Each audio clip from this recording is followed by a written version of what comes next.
Hola, muy buenos días. Gusto verlos, gusto estar aquí en este último domingo del año. El ambiente ya está enfiestado, ¿cierto? Sí. Sí, sí. Ya hay ambiente de año nuevo. Señor, te damos gracias por este día, este domingo, último domingo del año que podemos venir acá a agradecerte por el año, a pedirte por el nuevo año también y a poder cantarte, a poder aprender de ti, Señor. Ayuda a que este momento en que podamos reflexionar en este pasaje, en tu palabra, pueda también hablarnos a nuestra vida para poder evaluar cómo estamos y pedirte por nuestro nuevo año, Señor. Para la gloria tuya te lo pedimos. Amén. Amén. Bueno, en este tiempo de fin de año es un tiempo en que en general se hacen evaluaciones de cómo estuvo el año o se proyecta cómo va a ser el año que viene. Las empresas, las instituciones, siempre en general a esta época del año hacen una evaluación de cómo estuvo el año. Las personas en redes sociales escriben cómo estuvo su año, ¿cierto? A veces textos muy lateros y largos contando de que este año me pasó esto, este año fue muy bueno, fue de aprendizaje, etc. ¿Cómo estuvo tu año? ¿Cómo fue tu año? ¿Sí? Este es un tiempo que podemos pensar en eso. En este año, en esta fecha también, sobre todo en la noche que se celebra el Año Nuevo, se hacen muchas cábalas. Yo crecí en un hogar no cristiano, donde, al menos de donde yo vengo, que es Temuco, el sur de Chile, en la noche de Año Nuevo se hacían algunas cábalas supersticiosas para que el próximo año sea mejor. Por ejemplo, se acostumbraba a usar ropa interior de cierto color, ¿cierto? Esto acá igual se hace, ¿cierto? Sí. Sí, amarillo, otros colores también. Se acostumbra a comer, por ejemplo, lentejas con la cuchara y otras cosas. ¿Acá también? ¿Cómo? Sí. Y también se acostumbra al momento de dar los abrazos, la primera persona que hay que abrazar tiene que ser del sexo opuesto para que te vaya bien en el amor. ¿Sí? Yo hice eso varias veces y no funcionó. No era cierto. Yo estaba atento así, contando los segundos, ya voy a abrazar a esta tía. Voy corriendo. No sirve, no sirve. Y también pasa que en esta fecha, cuando se da el abrazo de Año Nuevo, se hacen muchos deseos de prosperidad, que el siguiente año te vaya bien. Hay ciertas frases que a mí me generan un poco de ruido cuando me abrazan y me dicen que el próximo año se cumplan todas tus metas, todos tus deseos, que Dios te llene de bendiciones, pero refiriéndose a bendiciones materiales, ¿cierto? Y eso es algo que me genera un poco de ruido porque yo quiero que se haga la voluntad de Dios, en el fondo. No la mía, no mis planes, sino que se hagan los planes de Dios que son mejores que los míos. Bueno, ahora leímos este pasaje de Isaías, capítulo 60, en donde Isaías profetiza 700 años antes de Cristo, profetiza a su gente, a su pueblo, le está hablando sobre el futuro, sobre el año futuro, años futuros, habla sobre una prosperidad futura que va a venir sobre su pueblo, pensando en que su pueblo iba a ser esclavizado, iba a ser dominado por una potencia extranjera, por Babilonia. Le habla de que ellos luego van a ser liberados de esta potencia extranjera, van a volver a su tierra después de que habían sido llevados al exilio contra su voluntad, esclavizados por Babilonia. Les profetiza que van a retornar a su tierra, que van a reconstruir su ciudad, Jerusalén, la ciudad más importante, el centro religioso y social de este pueblo. Y les profetiza triunfo, un triunfo, que ellos van a triunfar sobre sus enemigos. Y esto se cumple parcialmente, solo parcialmente en el Antiguo Testamento, cuando ellos efectivamente retornan de Babilonia, reciben toda la ayuda de Ciro, el emperador persa, luego de Darío también, hay algo de eso escrito en Esdras, cómo reciben ayuda de naciones extranjeras. Y por eso digo que esto se cumple en parte, pero esta profecía sobre todo apunta a un futuro que todavía no se cumplía, y ese futuro se refería a la venida del Mesías, a Jesucristo. Esta profecía se cumple plenamente con la venida de Cristo y la consumación final de su reino en su segunda venida. Así que esta profecía en parte se ha cumplido, en parte se está cumpliendo y falta todavía algo que se cumpla. Analizando este pasaje que leímos, lleva por nombre Un próspero año nuevo. Quiero que veamos cómo este pasaje nos muestra, por una parte, que Cristo es la luz del mundo. Este pasaje también nos muestra, por otra parte, que la gloria del Señor se extenderá por toda la tierra. Y también este pasaje nos muestra que el reino de Cristo vencerá y prevalecerá por todo el mundo. Vamos con lo primero. Este pasaje nos muestra que Cristo es la luz del mundo. Vamos al pasaje en Isaías 60. Veamos el versículo 1 al 3. El versículo 2 dice: las tinieblas cubren la tierra, densa oscuridad se cierne sobre los pueblos, dice ahí el versículo 2. Y ese es el diagnóstico que hace el profeta de cómo está el mundo, de cómo estaba en ese momento y de cómo sigue estando al día de hoy. Ese es el diagnóstico que hay, la radiografía que hay de nuestra sociedad. Está en tinieblas, está en densa oscuridad. Y aunque vivimos en esta fecha harta alegría y hartas fiestas, en realidad son fiestas superficiales, son fiestas vaciadas de contenido. Está lleno de luces, fuegos artificiales, son luces falsas que duran un momento y después se apagan. En el fondo, la alegría de este tiempo, y es bueno celebrar, no estoy diciendo nada en contra de eso, pero muchas veces esa celebración es tan fugaz, esporádica, superficial, que en el fondo es una manera de tratar de escapar de esta oscuridad en la que está el mundo y en la que se encuentran las mismas personas. A veces la fiesta es una forma de tratar de olvidar un momentito lo terrible que es la realidad, la oscuridad que estamos viviendo. Pero aquí el mismo versículo 2, el profeta dice: la aurora del Señor brillará sobre ti. Cuando dice sobre ti, se refiere a Jerusalén. Está profetizando a Jerusalén, que es el símbolo del pueblo de Dios. Es el centro religioso, es el centro social del pueblo de Dios. La aurora del Señor brillará sobre ti, Jerusalén. Sobre ti se manifestará su gloria. ¿De qué está hablando acá? ¿De qué aurora? ¿De qué luz está hablando? Está hablando de Jesucristo. Está hablando del Mesías, que vendrá sobre su pueblo. Y es que el Nuevo Testamento, el Evangelio de Lucas, el capítulo 1, cuando habla sobre el nacimiento del Mesías, de Cristo, lo describe así. Dice: nos visitará desde el cielo el sol naciente, para dar luz a los que viven en tinieblas y en sombra de muerte, para guiar nuestros pasos por la senda de la paz. Esta profecía de Isaías está hablando de Cristo, de ese que va a venir de arriba, el sol naciente que va a traer luz a este mundo de oscuridad y que va a traer luz a tu vida también, vida que por naturaleza está en oscuridad, que viene de la oscuridad. Jesucristo también dijo: yo soy la luz del mundo, el que me sigue no andará en oscuridad, sino que tendrá la luz de la vida. Si evaluamos este año, si tú evalúas tu año, ¿cómo estuvo tu año? ¿Fue un año que formó parte de la oscuridad de este mundo? ¿Fue un año donde tú estuviste cubierto en tinieblas o anduviste en la luz de Cristo? Evalúa tu año. Aquí en el versículo 3, el profeta sigue hablando, dice: las naciones serán guiadas por tu luz, por la luz de este Mesías que está anunciando Cristo. Y también dice que los reyes también serán guiados por esta luz. Y esto se ha cumplido en parte.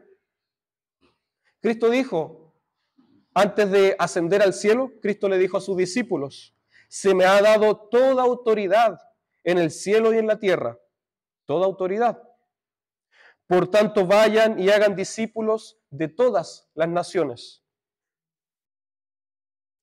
Y parte de esto se ha cumplido, digo, porque en el Nuevo Testamento es impresionante ver cómo el Evangelio se expandió y llegó incluso a personas con autoridad, con poder, que no eran parte del pueblo judío, sino que eran extranjeros. Por ejemplo, en Hechos capítulo 8 se nos muestra la historia de un eunuco que era parte de la corte real de Etiopía. Era un funcionario de gobierno y se convirtió a la fe cristiana. Vemos también en Hechos capítulo 10 cómo se nos relata la historia de Cornelio. que era un militar romano de alto rango, era un centurión, y él era romano. Vemos también en Hechos capítulo 16 cómo se nos narra la historia de un carcelero que era de Filipos, también era un militar romano de alto rango. Y vemos también en Hechos capítulo 13 cómo se nos cuenta la historia del gobernador romano de la isla de Chipre, Sergio Paulo, que era romano y también era una autoridad importante y se convirtió a la fe cristiana. Y por último también vemos en el Nuevo Testamento cómo en Filipenses capítulo 4 el apóstol Pablo habla de los de la casa del César, el emperador de Roma. En la casa del emperador de Roma habían cristianos. No sabemos si eran sirvientes o eran familiares. Pero en la casa del mismo emperador, a la casa del emperador del imperio más grande del mundo de ese momento llegó la fe cristiana. Filipenses capítulo 4 nos dice eso el apóstol Pablo. Y luego en la historia, a través de los historiadores, a través de las narraciones de la iglesia, tenemos certeza de que hubo un montón de funcionarios y de políticos importantes del Imperio Romano, incluso emperadores que llegaron a ser cristianos, que llegaron a conocer muy de cerca la fe cristiana, como Constantino, por ejemplo. Tenemos un montón de reyes importantes en la historia de Europa, que llegaron a ser cristianos. Los reyes de la isla británica, de los reinos anglos, de donde viene nuestra tradición anglicana. Más adelante, reyes como Eduardo VI, Isabel I, que reformaron la iglesia anglicana, fueron reyes cristianos también. Realmente esta luz ha llegado a guiar a naciones completas, ha llegado a reyes, hasta ahora. ¿Y tú? ¿Y nosotros, que no somos reyes? ¿Has seguido a Jesucristo? ¿Ha llegado esta luz hasta ti este año? ¿Cómo estuvo? ¿Fue un año de tinieblas o fue un año de luz? Recordemos que Cristo es la luz del mundo. Recuérdalo para este año que viene. Este pasaje también, Isaías, nos muestra que la gloria del Señor se extenderá por toda la tierra. El versículo 4, aquí el profeta dice, todos se reúnen y acuden a ti, mirando el futuro. Tus hijos llegan desde lejos. Incluso habla de costas lejanas en el versículo 9. Las costas lejanas esperan en ti, dice también ahí. Y es que Jesucristo el Mesías, ha atraído a grandes y a pequeños. Personas de todo tipo, personas de todo pueblo, de toda tribu, lengua y nación, como dice la Escritura, han venido a los pies de Jesucristo.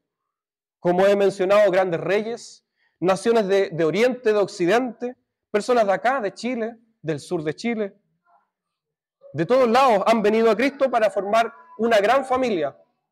Hemos llegado a formar una comunidad gigantesca, internacional, que no tiene límites, que no tiene clases sociales, que no tiene edad, que no mira color, una gran familia. Y el profeta nos dice también en el versículo 5 que esto produce alegría, que esto es una fiesta. Dice el profeta, verás esto y te pondrás radiante de alegría, viendo cómo vienen de lejos a Cristo. Vibrará tu corazón y se henchirá de gozo, dice el profeta. Y es que la hermandad en Cristo, esta gran familia, es una familia alegre, es una familia que produce alegría. Esto es una fiesta. Y aquí tienes que recordar que tú no estás solo, tú no estás sola. Tú eres incorporado a una comunidad internacional, eres incorporado a una familia. Y el versículo 5 y 6, el profeta también dice que esta gran familia trae sus recursos, trae sus tesoros, los trae para compartir. Dice, ahí te traerán los tesoros del mar, las riquezas de las naciones. Habla de animales, habla de oro y de incienso que traerán a él. Hay una breve profecía también de los magos que llegaron a traer oro, incienso y mirra a Cristo. Y esto también nos tiene que animar a traer nuestras riquezas y nuestros dones al servicio de Cristo y al servicio de la comunidad. Todo esto, como dice el versículo 7, el centro de todo esto es el templo glorioso. Ahí el versículo 7 el profeta dice que el centro de toda esta peregrinación, de toda esta fiesta, es el templo. Todo confluye al templo, el templo glorioso. ¿Y quién dijo yo soy el templo? El Señor, Jesucristo. Dijo, este templo lo derribaré y al tercer día lo levantaré. Y refiriéndose a sí mismo. Cristo es el cumplimiento del templo. Cristo es el verdadero templo de Dios.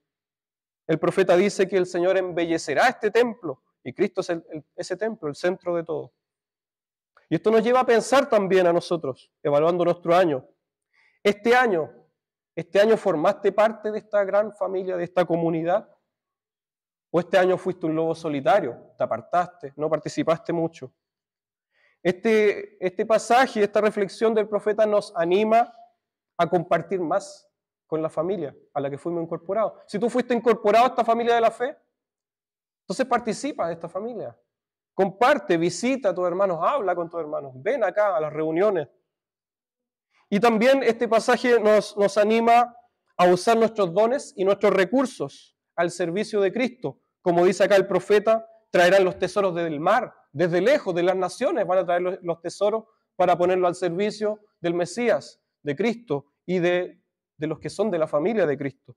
Y sobre incluso para los afuera, los que no son de la familia de Cristo.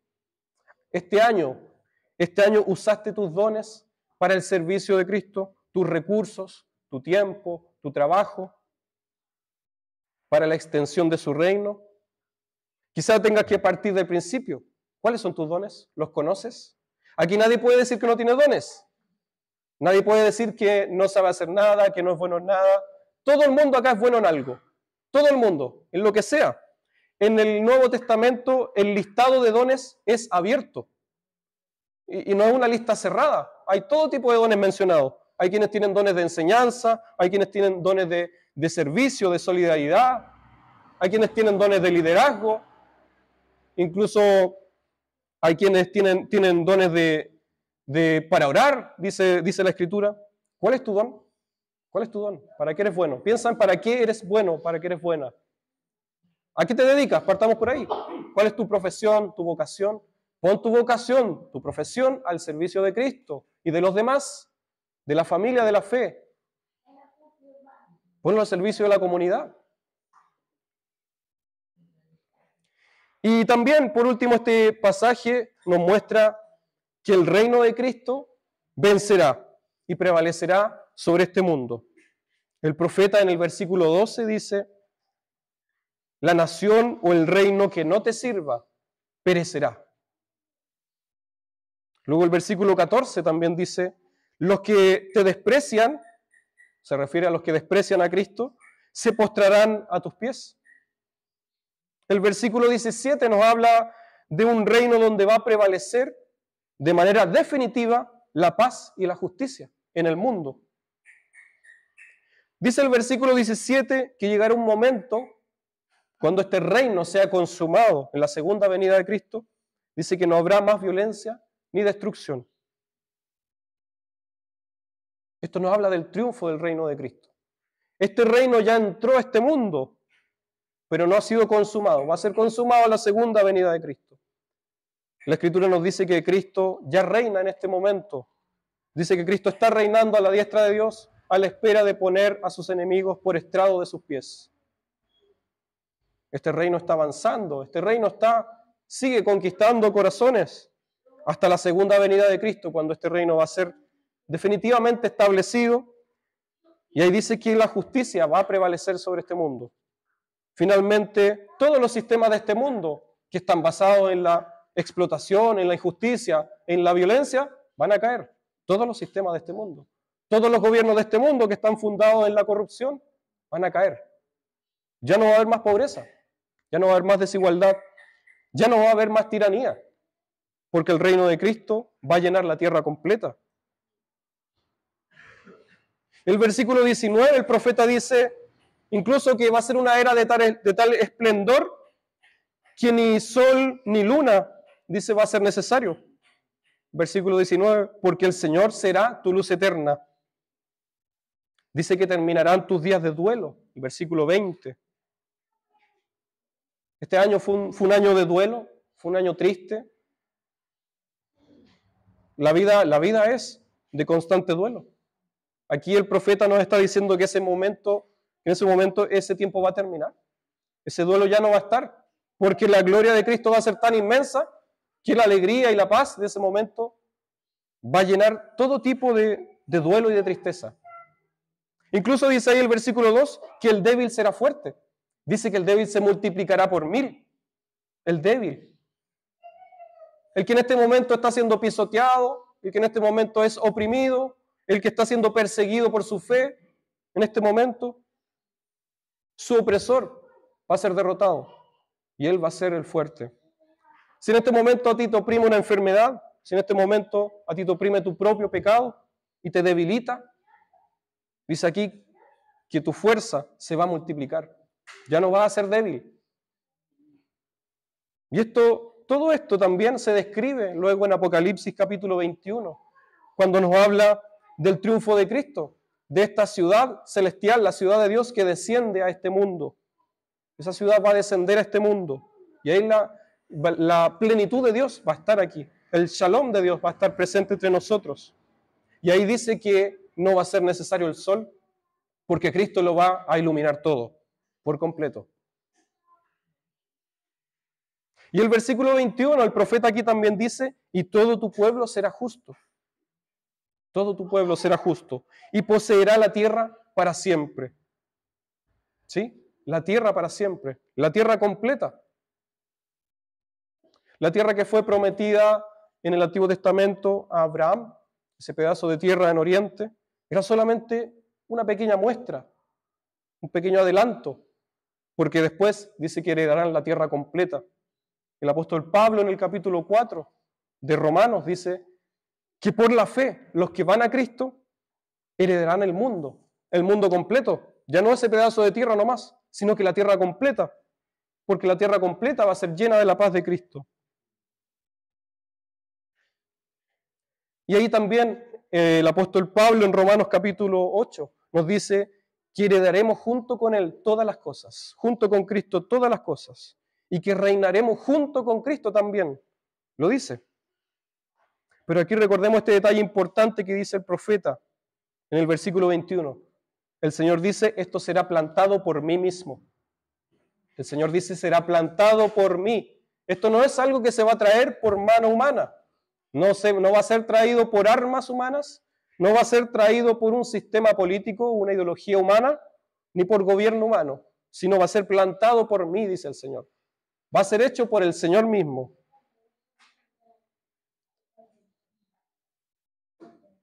Y ahí promete que su pueblo va a ser justo para siempre, que la iglesia va a ser definitivamente, ya va a estar listo el trabajo, va a estar purificada y va a ser justa para siempre. Todo esto nos lleva a pensar, esto es algo futuro, ¿cierto? Pero nos lleva a pensar, es tan grande la promesa, es tan grande la salvación que se promete. ¿Estoy dentro de este reino? ¿Estoy dentro de esta promesa? ¿Estoy siguiendo a este reino que se me promete?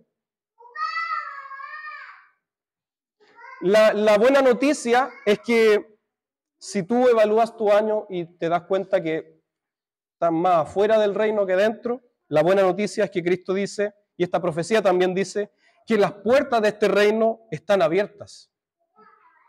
Las puertas de este reino están abiertas para todo pecador arrepentido. Todo el que se arrepiente y va a Jesucristo recibe perdón. Y las puertas están abiertas completamente para recibir a todo el que quiera venir a Cristo. Porque Cristo pagó por ese pecado tuyo. Cristo pagó para comprarte. Cristo pagó para que vengas a su reino, para llamarte a su reino. En Cristo hay verdaderamente perdón. Pero también esta profecía nos dice que quien no le sirve, que quien rechaza a Cristo, perecerá. Se pierde todo esto, se lo va a perder. No te lo pierdas. El que no sigue a Cristo perecerá, dice acá. Nación o reino que no te sirva, perecerá. Este año que pasó, ¿serviste a Cristo y su reino?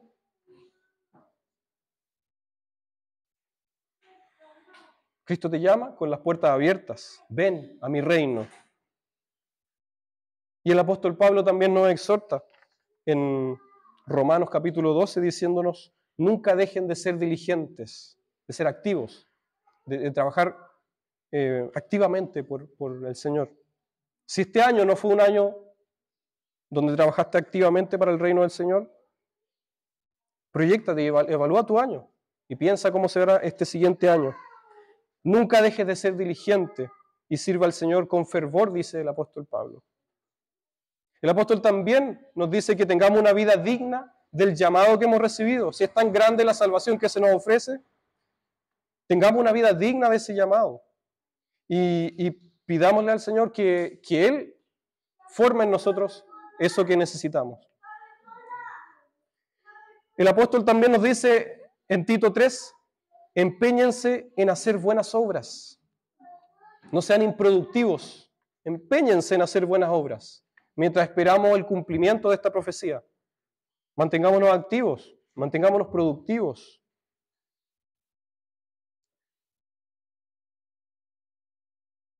Bueno, en síntesis, el profeta en este capítulo 60, este pasaje nos muestra que Cristo es la luz del mundo, el único que puede guiar nuestro año. Nos muestra que la gloria del Señor se extenderá por toda la tierra, formando una gran familia. Y este pasaje también nos muestra que el reino de Cristo vencerá y llenará el mundo entero. Por lo tanto, para sacar algo de aquí, sacar algo en limpio, quiero que te vayas pensando en lo siguiente. Quiero que termines este año pensando en esto que sacamos de este texto. Pensando en que solamente Cristo puede guiar e iluminar tu camino este año que viene. Segundo, alégrate y comparte más con la familia de la fe. Este siguiente año, si te faltó este año compartir y estuviste como medio alejado, este siguiente año proyéctate, organízate para compartir más con la familia de la fe. El compartir con la familia de la fe desarrolla tu crecimiento espiritual. Pon a disposición tus dones, tus recursos este siguiente año. Ponlo a disposición de la familia de la fe y de la comunidad para ayudar a otros. Y tercero y último, sea que este año que pasó haya sido bueno o haya sido malo para ti, ten fe y esperanza que Cristo venció al mundo. Ten fe y esperanza que Cristo venció. Y proyéctate para este año que viene servir con mayor diligencia al Rey de Reyes. Todo esto es lo que hace un verdadero y próspero año nuevo. Que este año que venga sea verdaderamente próspero para ti, para nosotros. De esta verdadera prosperidad que es la que viene del Señor. No buscando la prosperidad que busca el mundo, en el dinero, en las cosas. Eso va a estar. El Señor dice que tú vas a tener lo necesario. Por lo tanto, pon tu mente en otras cosas. Pon tu mente en la prosperidad espiritual que viene de Cristo. Que este año sea un año de crecimiento, un año de mayor fe, un año de servicio al Señor, de compartir más con la familia del Señor. Que Dios nos ayude este siguiente año.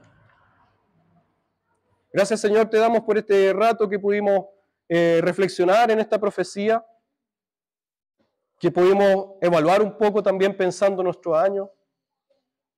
Te pedimos perdón, Señor, por nuestras faltas. Te pedimos perdón por las veces que te fallamos este año que pasó.